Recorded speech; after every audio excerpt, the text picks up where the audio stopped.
was here, Mamma Joe, Esam Makwaba, Eba UTV is all about you. Still, I am crossing carpet, and we are in the crossing carpet mood. If I'm a vim lady, if you are AK Quabre for Quabre, na Coffee Peja for Malande, Obiashe, because Ghana, UTV, and one more. And as we are back, MmraNoSeSen, any a day, bro, Nanonim, more fire, any a debatiamo, because Ghana Hamranya Juma. And Conformical police station call report case. Yes, you do, and we are complainant. Bisukra no di boneno, and near call police are too so petida. Master, be careful. Bones say, yeah, police for to the Bobesha sure some better. No one doing 360 degrees will trim. You better say case. What do court? No, you don't interpret some more court. When we attack a shini bukatama, why would you for another beam? Now, because me do surgeons on a do a duck anymore. Case in the same. Nina and I ever here. MmraNoSeSen, MmraNoSeSen. You have a vim lady, a fair poker, and you are in Sobri Plus, or more at Tabora.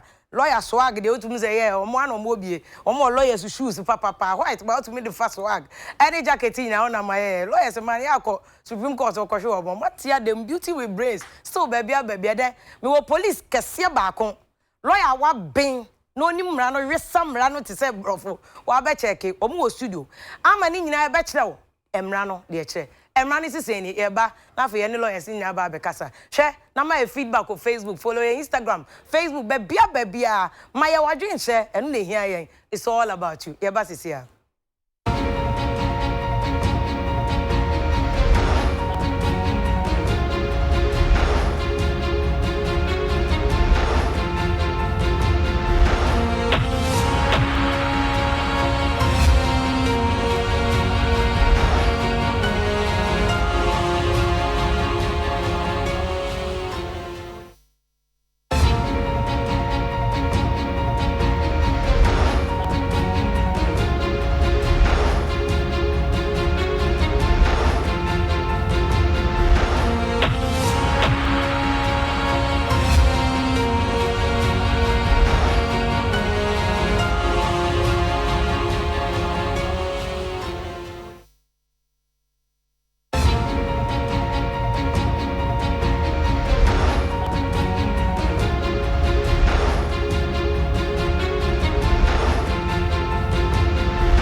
I was here kasi ya kwaba ampa ya babedru lawyer tenase police pani panso atenase na ya babeyete MmraNoSeSen na said me di kan no bia ko police station da enya so do police station tema na wona wadi bi mo da bi far from that but DNA say na be treat you suspect ye bia ayi cry de ba statement ya cho ne sen anything ni nyina be kan wasam uko police station and now do court no so say and also lawyer onudi Udi for and now dibim, be brentiasi, a queer brofo. Drivers need teach you, ya chew my to do quarter, casodi for, yes, ya do betum. In 2 years, me do for more Is there anything like that? Ni never want them, Amiaka and you may still, UTV is all about you with Vim Lady. And any police penny era, Inspector Kwabna dance, your deputy PRO, police regional command.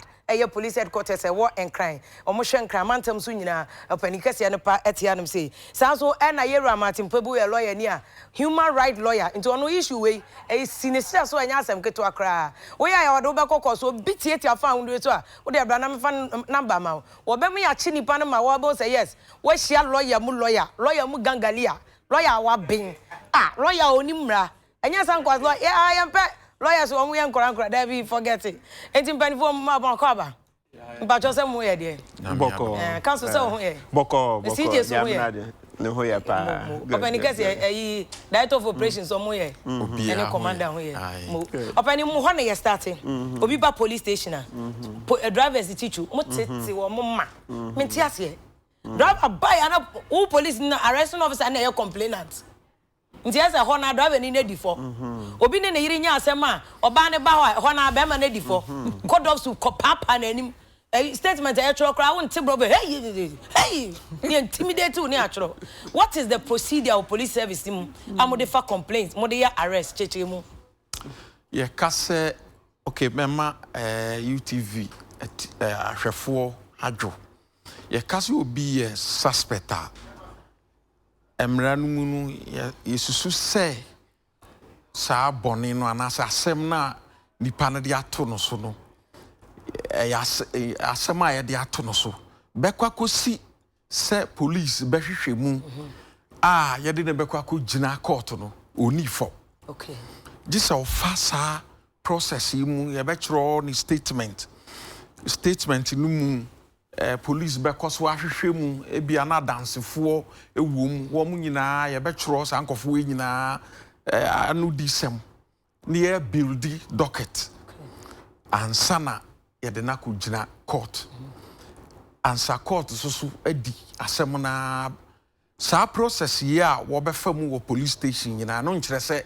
odifo bekwa ko si time a yedena bekwa court ama court abua na fo ansana yetimi akase odifo na mra no mu no se ye kase wo ye suspecta wo fa hudie binum wo ho a e wo se sa suspect no wo sa chefa e wo MmraNoSeSen. One, he is a suspect of that particular crime. Two, before the police arrest you, the police need to tell you the particular offense. Ghana. Meba. The also police can say na waye intia ye chew. Afi so police station kra ufri a wo che no no. E wo ho kwan se sa suspect no. Ohun. We num nyina no oni fo. Obekwa kodu police station no so ni statement obetwro kra no wo ho kwan se o ma ne lawyer eba mu bi. And also another aspect. And now I was say na busuafo so hu say police for action on this particular police station.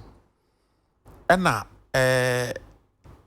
nyami kan nyina ye processor obefam bekwa ko si time a omde ne bekwa ko gina MmraNoSeSen court so be we num nyina woni for ye ntwen asa we do court won court me council won but ade a we o de council won na omo ye adwuma pa mpacho de wa kan ye adwuma. Oh, naturally no the air hon say e bi ye adwuma e bi nso nye adwuma aha the air hon no de na ye adwuma de na ye on say emprepi no say ye chiwa on say ya na at times no practically police for no mo hwa who say esimesi ne chebe dia na on person beka chen so person chi no beka say oh inspector hwehwe wo police station yes bra wa hye da ya didn't say invitation okay aha na ya cross de wako edu ko dru police before obeto aso cheche ensoso ya da invitation any arrest mu ana ampa ensoso ya bebre dem say invitation no and na ya na kire say police for no mu fi say nhwehwemu no mo ye no say ebia obi de complaint about down mo say okay esimesi wi amade na esimesi aboma mesum enti eba ne sa na say police for no omototo nipa na no na say ebi omo fi say okay yen konko fa esimesi mra mprepi no say esimesi obi a odi mu pa say ebi o epanyimu ni eyi na na omo person beka so mo be arrest because ebi na ne boys doors so ne ne ekeka ho enti imprepi we na police adada no say oh inspector na say bra ana ye pe invitation keke say bra be patrol council invitation no why ye invite to police for invite no wo ho kwan so betima kasa me nko ana me kodi me banku ansa na maba ana me kopa me yire aduane fufuo ana na me me yire wo match me ko bo match na ansa all right so be kasa yes naturally all right but yeah I was here ka bibi so say on say the esi chichiro man imprepi na was say I was say you can say citizens should cooperate with the police but strictly speaking invitation and share so they have to be reasonable it's not just say oh man an invitation na say be also oh me come meetings is here can also to me ma kwan but if you I didn't say invitation so oh sha any invitation akasa oh, so those are some of that's the main area, that difference between invitation and arrest. No? A hard dream. Papacho, me person will check him say whether arrest no. Police will home so best so trousers now nine since me a hang never one month here two more. Yet to me zao now my now that form. Yeah, should be assume police no right.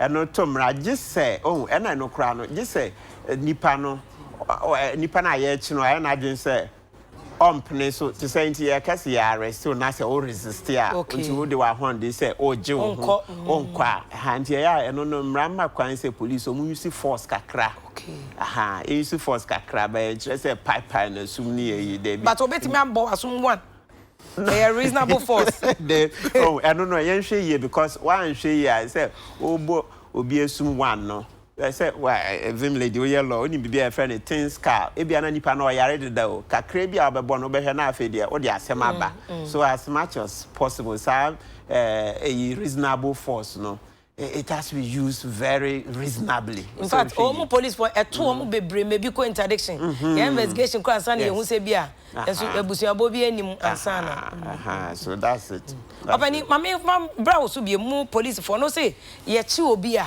and council person will check say e was say wo catch any pan the enti a wo che no police station a wo de na ekọ and e was say reading the right said the mechanic che no. Opani regional command mu ye bi. Oh yeah. Untimi nkoche ubi se ubi nam ho a prekope na watu ahya no so ache no e wo se utimi ka kire no se case say ye hia wo police station asumasi abeye complain etiaw enti ye hia na ubisa se etoda a police for ekoche ubi a ye bono ne nasefo ana se ye be huku nechi and all that. It depends. Obi ntimi me case ntia o say bia o de sekan extra obi which need for you to be arrested. E bi kra na sekan no e da so kita. You can use it to commit further crime. Nti there's no cause. Yes, we need to prevent you from committing further crime. And ye untimi nkan kire say we need to do everything possible. Inti ejina boni na ya be report no so. Seriously. Na boni emu odin a. Yentimi nka se ko me ko akodidi na monko na meba dabi. Na eno nso na nchen sene a wo be ye wo ho wo be conduct wo a kire apolicefoɔ no ni nyina eka ho. Se police ni eba se wo be chew na opese wo de mra no ehye wo nsem sene ana lawyer eka na we apply some force to circum that particular subject. Subject no ye nipa na ye ba be che no. Okay. Council now say identity now say. So if you say weapon no nipa no ho e bia nipa say kind of the born and ye ya na it me adwuma na ye hu. But eto de bi na what you say nipa no nkura e second and so ya dia no be no nti sad in the yesre e was say ye twa so. It council all party say it is a fact say sometimes police for no bro or mo to me no so. Oh yes. Oh na unkai your friend say muntaka a constituency is it as I say nipa 7 police fuku omo na okay say first day no police penyimu no buy obeyi akunze ne nyema bebre say nkrofo na ye ku omo no na ekurekure omo unsa abanye nhwehwemu de na kusi omo say anya sa ohu nti so basically ne can say mprepi no there is excessive force sad na say yet so nti police for ntiti no eho pa na o say ye hwe because say it keeps coming up. Oh naturally on say in situations like this no ye beka say police omobo omo modern na excesses na ye pese omo tiso kakra inspector do excesses no jitum inspector dance but as me change you this menim say wana say am say council na say pe me boy bi oduro mi am timi hu inspector dance do okay say to dey be am bro ma won no so in fact there's a lot of reports have been done those things. There's even a celebrated case bi. Sa police ni kwachi obi o hangene ka ho o butu no na o tietia na ya se ni ade yes aha say na sa branch on no ho the same police no nti o brim no ma police na hu say yeah but we don't encourage citizens we don't encourage citizens. So recently there was a case church driver be so chief police near obo no so we don't encourage and say no and I'm court when we say church driver's case anyway no me trust because I'm lawyer in it. Okay yes I obey okay so I can nyina say police no so yeah is also a human institution as we are trying to work in the country. So as and when some of these things happen, at times it's regrettable, but we are moving on as a country. Okay. But I still stand to say, the police bus or bechewa, the way I want to be conducting, it informs the police on how to handle you and all that. But my training now council raise it as an issue. No, my training extreme in the reasonable sense. Even if anybody are violent or you armed robber, because ebinum see very dangerous. Yenya report ebinum kum police for. Yes, ebinum kum police for. Ebinum o my exchange of fire. Ama be we as na police for omo ye on lawful duty. No mum no makwa kwahye. Exactly, shooting no. And mo training na ya mo kire sa anema no. What they should do, how they should even take cover so that they will not even be a casualty. Yeah, kire sa anema we no nyina na a process. Say ebi wo ho a meka se ye hia in service training anya se ebi a we training na asi ho a we num nyina ye neoma from time to time no ye training ye e wo ho Inti yamba police statement and also your issue. Oko police station, I oko your complaint, me a true statement. More about first statements and more caution statements. Depending your complainant statement and your suspect statement. And I make say when you are suspected of a particular crime, you are not guilty until you are proper investigations are conducted. Police be hwehwemu and I make say wo ho kwan say o lawyer ebeba answer what statement process you have the right to consult your lawyer until you are put before a court of competent jurisdiction before you are pronounced guilty.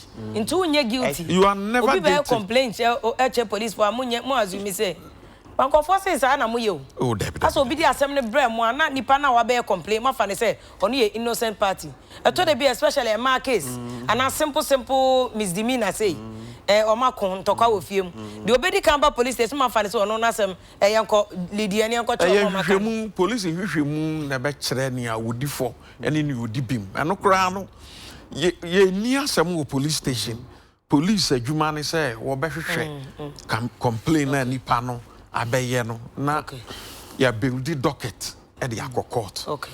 Make a suspect no have the right for him or her to be defended by his lawyer. O say was send a lawyer wo. Yes. In statement the chronicle some try ne lawyer wo. Lawyer which also. In statement I so say I've been advised that I can consult a lawyer of your own choice. But I say that no be a problem one say suspects need be bro ha me high lawyer. So I said no more and it's always been like that, you know. So a lot of the suspects can't afford the services of lawyers.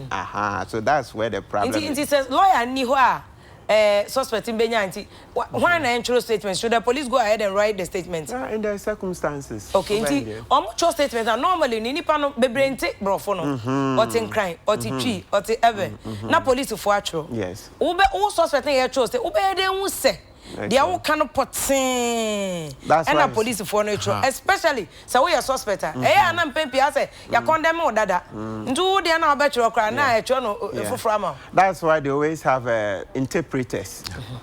So ena ni ochro kra no say bia asem na suspect ne kan utum say or jitum say ampa wedi sa bone na or say or independent witness. Yeah. Because no na sa independent witness no e was sorti brofo kasa poto kasa na oti kasa na suspect it so dey be ya say suspect ne kan na policeman ne chiro na obu hwie a ono independent witness no obeji krata no wa kinkan mu e dey a kire suspect no ama suspect no council Aduma wa ye in so many years. We are cause of police stations. Oh, because say so it's usually the case that to the BIA no waiting. Oh, so as for, but generally it happens. And there are also cases independent witness, suspect in the back court or CDB, there was no independent witness. And sometimes the courts have held down or Mufi say there was no independent witness. Into a banner sana say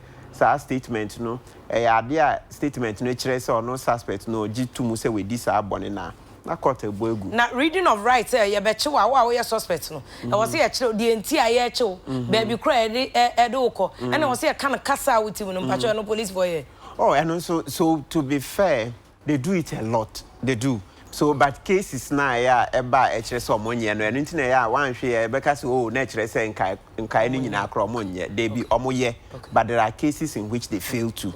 So, it's just like in every profession, no. There will always be mensa in every house. No. But you about inspector, so you have bani aba you rebata na person de bano. But you person you kwaya works for busan krofo. Omo experience with police. Any court omo go nyina daka ma odi fo na odi bem. Ya hwe no na afa yemra. Okay.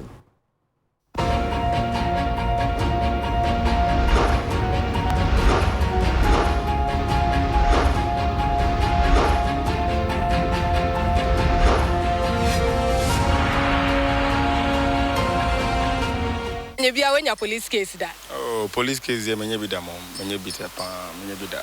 Ube to many a chain yama oko e no ko hu. Oh, there was a day bia na Yakopedu and Edi and they share police phobia as a patrol team. So at as you share mono. Yeah, adwin say yeah then you pull it over. So I say but na ko bibi. Because of the like you share move say because of them say they pull it over. Okay. And I'm harass yen. I'm sharing the way I'm near Kasai no. Honestly, it was very bad. And I was a baby and so dignity. Those social uniform now, you have to respect your fellow man. I said, hey. I was I didn't, and because of uniform, they were able to room. Later on, I'm going to go police station. Look on your register, and I'm here then. I'm GB free, but it wasn't right. So I said, it's here. But I said, I'm like, they are trying to implant some fear in us. Who can write crampona? I said, no, doesn't make sense. So it means I'm going to minimal and bonk, I'm going to be some side crack. I said, normally, with our looks, they as a looks here, we are as in they classify us as criminals. Okay. But that's not it. Just looks. It's one trust statement, be a statement. You're quite but police agent in body because the body being simple. Oh, me crami na adikase bia na me call engagement we may ban on stop me along the roadside. Now no almost say almost check say I no alcohol. Until I didn't have a choice than to and I'm dem home so I'm checking. To almost checking no almost say ma no alcohol na me was 0.13 until on the medical station no processing me. And I'm say okay fine. Timmy the medical station, Timmy Drew station hono and the ban say or say a true statement. But not still now me please say me share dambu bia na in saketwe Beyonce Nigeria. I take to web the camera no. Statement in one kasa na Troy na. Statement no man true. O man Troy. Police finding the trust statement in man. And I almost charge the almost Mrs. or say man no bottles 3, Mrs. Debbie man no 1. I said, I didn't chess my nom train issue 0.8. And I said, there be me, I no my dear. And I say 1 bottle. Nadia, no name trana. I don't insist someone or someone. There be no more. I said, in the first place. Now, so welcome police station. Then I just Miss Sir said, your mamma and co. Intina, I hope Brassian woho. Into an ma may jai be a more man or much. But no much, no person much say. My nom 3 bottles of beer. Now, so there be my nom 1. Into giddy, near exchange of West Anaja or Motia say no much 1 bottle. Mikule ya kasakasa bile koye. Na mukoye ne eden esi police for no say no mu treat mo.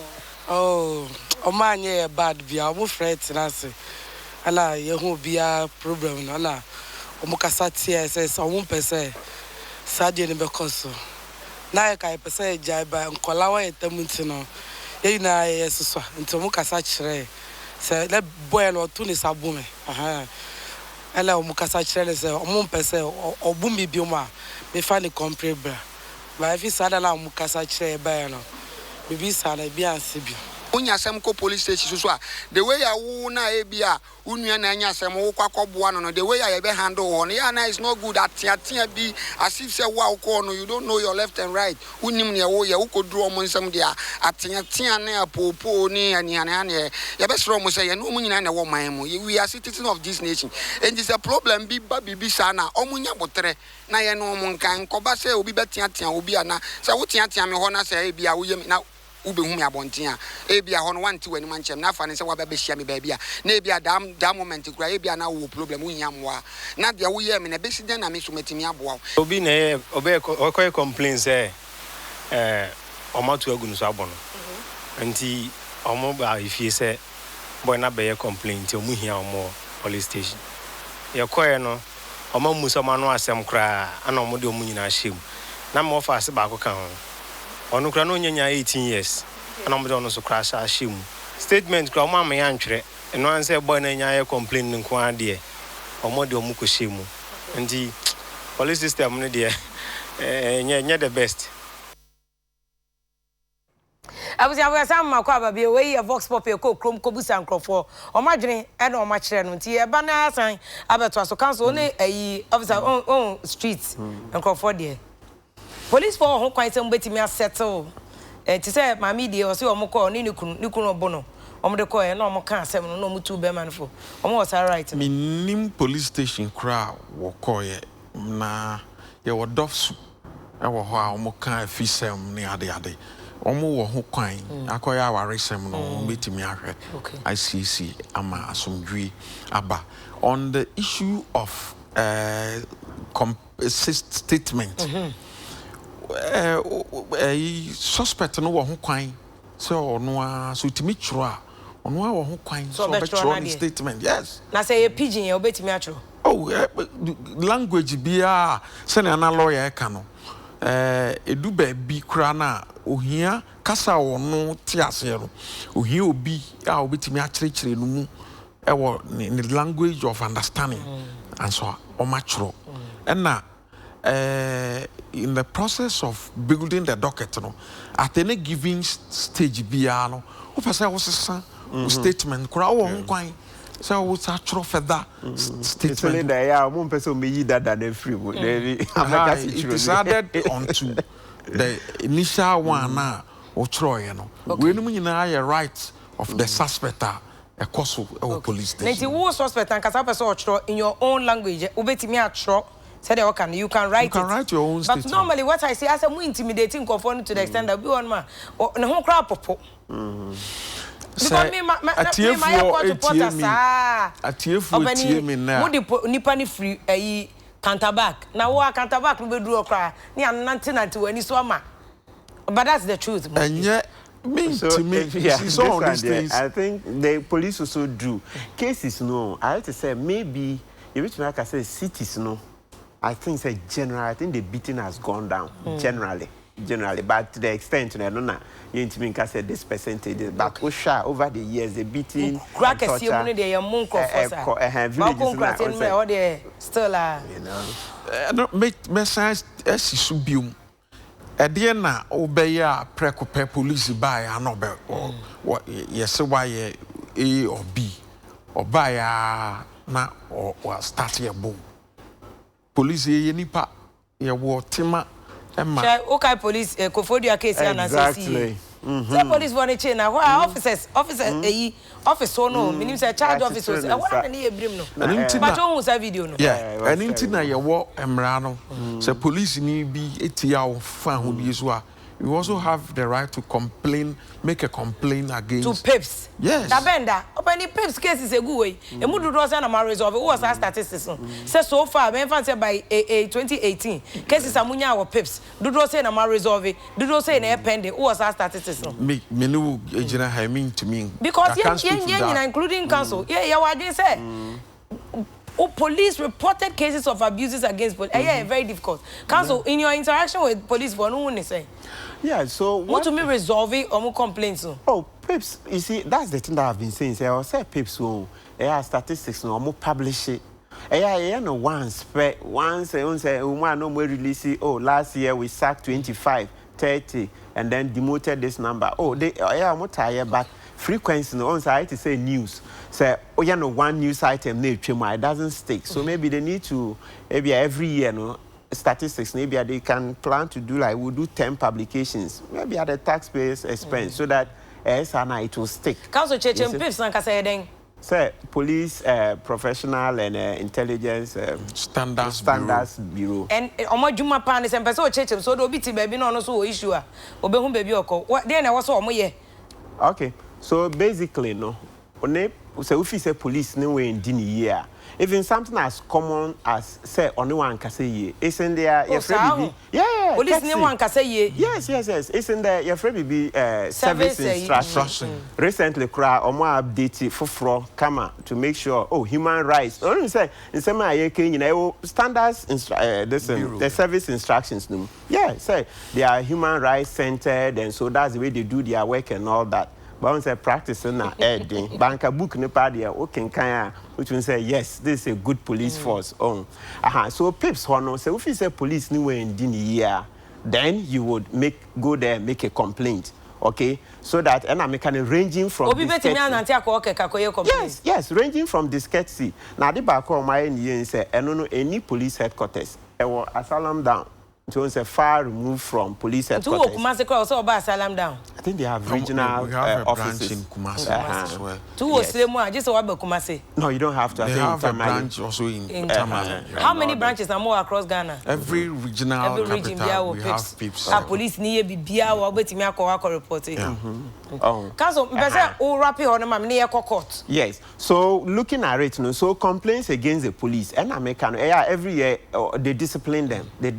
Them. Okay. That one is there. It's just an Americano. It's just that we don't. They don't make an extra effort to repeat the statistics. In TSR, people don't notice. But people have a perception. Say police for don't protect you or more. The police are same part. The ordinary choir say investigation. You investigating. On that one. My camp to say, the police has a responsibility to be very civil in handling people. Maybe failing to show civility to the member of the public.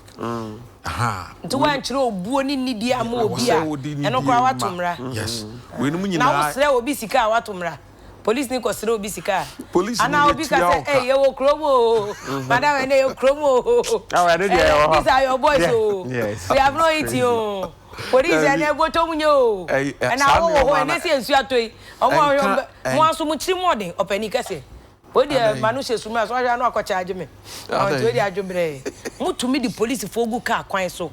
Ensu atoi a wada ne bring himself. Mo akesefo no be na mo ne mo yire no atoke na mo gi hit. Na police for ejina eboso. Me mechanic say. Na mo coffee cry na bibia. In our recruitment we take an oath that we mo say na dey ahemfusi akonwa so no. Nya botere ma me who swear an oath. Say ewiamo nsuomo nti wo duty a ntimi nka say nsuo ato na mo coffee na tea bi kra nom. And I only say suspect cry suspect service instructions where it say maneduane 7 a.m. 12 and 6 p.m. Our service instruction but omunisika. So it is but service instruction in make provision for sika the Bama suspect no. I know every police ya ban asede. It is the role of government to support the police with all this. And let's not, I think, let's emphasize the essence of making sure that we provide legal aid for suspects no muniscano, because that's very, very important. Because we trust we beside judges, at times court, one criminal case, no. We say, you have 6-7 cases, you know, lawyers. Oh, so it's quite a one day and responsibility so my legal aid for support. I was a buy wine another one age. Oh, say ultimately I turn another nice so. But it's always been like but that. Another is a lawyer. It's always been like that. But president be no lawyer, sir. Nana na lawyer. Yes, my penny for a lawyer. Intia Professor Mills so sir. Intia dey no obi an shedan tin ani hwe legal aid. So you have to do more advocacy. When say problems no doors. Inti be say ne ye hu dede bebre no and nya results. Inti o kasa. Inti nya dede wo legal aid no. Yeah, legal aid. E hon na nka wo ni lawyer nka e be ma lawyer. Free a onye wo. Now him say attorney general kwa no oni lawyers bebre. Tisi ayeti say Matiami do lawyer chair attorney general. Na police fukura no omo no moye most of the prosecutorial work in Ghana. Say o dey asem ye bobu do in court. Police for most of it. AG last year na AG catch finance minister saw 350 lawyers. Finance minister mark clearance for only 50. 300 now. No mark clearance for him for a Matiamidu. You see that thing?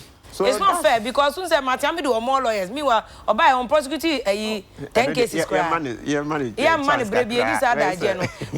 Open member of member council court one. You do be court one. Police for said they come on mere prosecution or court. Sir, yeah, nipa we do charges natural. Udi for now udi bim no. What is the process? Mean come who come for my Johnson just some doc muda. Yeah, no, it's not an easy thing. It's difficult. It's difficult. This will be Johnson. Sometimes you can't. It's human nature. So what it is, say assembly could do court. The fat docket into court clerk backing came. Okay, say you because into your free case now. Then accused persons so now oma abba. So at that point now, I feel can kind. So you can kind of protocol. But Shana said, but before Becking can obey Bisa said, the Encasa now Becca. As a so bizarre. Yes. Into say tree now Beccan, Wakasi tree.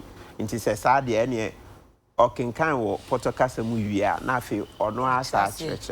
But so Shanabia also Casa now Beccan, maybe a Becca Fulani, Nase or more ni Fulani interpreter, just or more chance, no Marco Chef Fulani interpreter. Sir, and I can say Bia Becano Muntimino. Yes, okay. Mekaise back be recently, no French. And that video I had the French, you know. The trail judge said the video, so I journey na Omokope French interpreter. Okay, so the charges are read, not your stretch was it. Now, if you be so saying, Udi for and now Udi bim. Then you choose. Yeah, but council, I was set what say charges now say answer na way ya no ana. Yes, perfect. Into what is the guarantee say enchire mu na enchire no a court interpreter ne dey ma from Brofu Kosi Ukrom kasa no. Exactly the same. No wait me ya no. Yes, so there is one of the assurance then say court clerks ni eyimu no. They have to swear an oath, okay, to say the truth, to do their work well, okay. Ordinarily, on say na pay juma usually say odia kuma pa and ekose okwa you juma ye. So most of the time they try, but naturally drew baby maybe words need be at times now din kakra, but generally I think the interpretation no. It's okay, the interpretation is okay, and then time be or why be or no interpreter no court clerk no and say be wow, we a counselor na lawyer what you are officer what Kasane sin and now officer New York and in charge. You are allowed to get up and tell the court say Debbie New York. So corrections are allowed.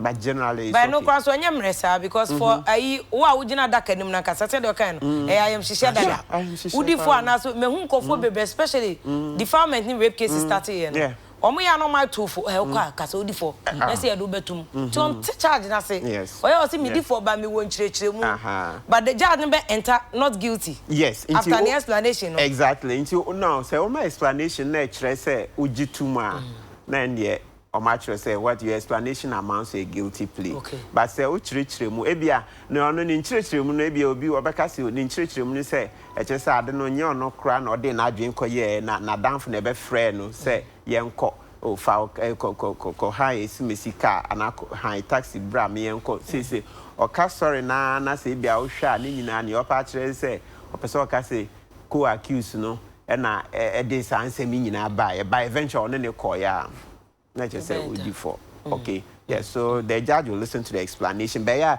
MmraNoSeSen judge will say explanation also true to her. And son or no actually say we say the bear or chinano say be accused no unya lawyer for no officer they be near okay and actually say udi bima or mokwa appeal na appellate court no which me share near okay no. So that's the main thing. Papa police now what point be now person raising now me can say on the issue of complain against the police no oko we complaint ya police ni a wetia ofa hudi so a e wose wo nso utimi cooperate with peeps obi wo hono ma okoba ko mienu a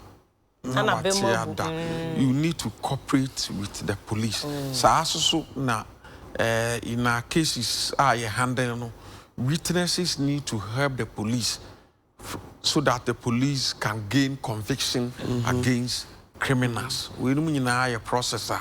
I was say we feel say it here found this no ubema online INT because a bit kimre and sana yet but for your crime ya mkasa uni adaje a onya ba aha nti o se utumi ko unim se police bi etia found this so bagana for your passem so asem e be kan as mabre na minika iska na say baka so muso mo issue chese lawyers ya bo Ghana sika kese na moje because consultation fee go 1,000 5,000 Inti do not say na omunya obi ya chene papa de krono ato no so but oni sika. I know. How you dealing with it? Mo bar association, mo call bar conference na no water credit, mo address access to law by needy people. Access to justice, we've been discussing it over the years. Yeah, sometimes it even forms a topic for discussion at the National Bar Conference. Lawyers yeah the power Ghana how share if you we do a lot pro bono. Yeah, no, across the bar, yeah, the papa. Or more, yeah, what to say consultation 1,000, they say, or more multimitiano. Okay, and you different more multimitiano, now if you are sure more multimino. No, if you let me tell you one thing, at least me two crank a crash, Ghana, yeah, the par lawyers do a lot of pro bono. In yes, and I say, Obi Banas or no, you bit me to ya now. Why you don't want to hold because you need to start. Oh, we do a lot. We do a lot on the balance. Look, all countries Libya, rules nature say afibiano lawyer money home more than only 60 hours and fanche minimum 60 hours. No, I'm sure Ghana ha. We are more than that. More because poverty is such a big issue in Ghana. Yes. But it's just a numbers on the end also, and they are the issues nearby. Can't say that. But Pokia or Cove Town, Cove also or share a very interesting discussion. Rama Sarbedu, Sakumono say Messia dear papa. In fact, and then dear much my dear Pam Mehu, dear Moyano. In fact, that's also why you know my feedback. Issue no and when anado aso say or shepa na a good show and a year and police for tete uncle for found this so abante ba ko George so person say police for every day biana was a warrant asana watch obi and obetimi ache without a warrant police check nipa without warrant MmraNoSeSen when a policeman see somebody okotoso wo ye bone a afi na wo kokota ko je warrant abeche no e wo say utimi stop e bi kura no watwese kan e pra nipa you need to arrest the person. I say citizens also cry what citizens once so police betimi achi then you hand the person over to the police ba o chine o say intentama o de no be police station enye instant justice there be the one who near the major mama na ama you know yes it's not good. But any final comments near funny wrap up your time na so anu you mejina we fidie su achre Ghana for say the police is always there to serve them. Baby, our fee say police need be a tia of fan who di so no who kwan say or bear report to sa police in Amamra and then no so edi. Suspects are not guilty until the competent law court pronounce them guilty. Okay, me too. One, yes, Rabbi said police numbers no. They have to increase because when you say police now, they are just about half of what we need. Statistics, UN standards, say, I was seeing one policeman to 500 citizens. CCIN double one policeman to about 1,000 citizens. A hard dream. At times, I no crack counting a jumano, so we have to do something about that. Then number two, police stations now, yes, you know, room for counsel or relations to have conference with suspects in custody. We say, police station, you need time for counsel. Into just a investigator now or shena say bia ubu there na ono ama baby atna. But I say, oh yeah, who could say, oh yeah, lawyer, I think I'll bet you lawyer. Wow. Oh, so we need to have conference room. It's not only for lawyers, but ebusian fuba na omo de share timi atena ase edi nkomo with our police eavesdropping into here conference rooms or police stations. But you can police to citizens and civilians ratio on lawyers ratio to citizens. And also said and no say Marty said General Legal Council or mu di ho adwuma nti we are no Marty said something good. No, I hear something good will come out nti that Chief Justice say omo de na man ye beba no police and ye come exactly lawyers more and then more police. Okay. E was about MmraNoSeSen aha ene edi ebesi Nyankopon ya adoma ye be san to aso next week bi but enetie de mpanifo akase ya ka che number 1 police need right so obechiw abra on redo right enchew also chechem de nti ochew offense ye chew no ba bia ye do ko ansa na wafa but sebe so you stubborn no na you wadwen say all the shege reasons police were right to obey use reasonable force e dey achew it may include obebo kakra but a reasonable force and no doc lawyers and our judges and a better what amounts to reasonable force. I feel also a child, baby or do statement or see a man crying out in the presence of a lawyer who knew lawyer, ye be pebi ama now church independent witness, ya chaining him. Oko quarter, my young child mu and son wako kasa udi for and now udi bim. And sorry, Precopen catch you say, Oko sell no, Ubia catch you say udi for into Uko house udi for. Said them penny for no HM or say you are not guilty until proven so in the court of competent jurisdiction. Inti nya say ache wo say inti wadi for there be e wo say e be kirem so wadi for answer na Ghana dey say e che wie na wo no akwache say wunni for there be wrong omunyina police pani na ti aro waje atomo to ochina police ni bi che no odi usumu a patcho frame me quickly na me fan komo pani say wo na abetena na aka abrofu o ka atwi kan ho ye be che no a ohun abutia for de besia vim lady efi okua aja bintu na dromo eke kwabere konfo koni nyina style bia bi me ni yewra Martin Pebu lawyer of lawyers senior lawyer human rights lawyer I salute all correct sanso na inspector danso ono so wa deputy PRO for regional police or greater Accra region two problem bia farmer me de bema no na for the akwa commander director of operation regional commander omodi hu djuma ma pips no ebi wo region bia police for police ni ye mistake yes wan sre ankyerɛw wan chia good morning wo sre osika kra o dia hemra no e wo issue wo ho pa wo de ba o mbekɔ ti police for musumunya sadu ba muti no mo coffee no e ba me am de ba patrols na me de coffee ni tea na mama e buti afa de besia e buti pay for me da mase my ade pa na weda yi said aye na mo gya mo yire no na mo betena no kra na chese me feel mam no but o de me compensate mo yire num nyina ya de aseda kese be ma production team cameraman crew ni ade any almighty father ya guy Amsterdam and I was hey Amsterdam Central father there one said da pidi yes sorry to GM guy wo jira na super oba say or a guy and ma wo ha nyina ya so ye wo ma akese wo ha pa mo kokwa tuntum sika se ohu na tuntum kama se yo no say yes sister ho krom I was avoid besia yakopon ya adom afiada ye be sa to aso biom e ma mu nyina good evening.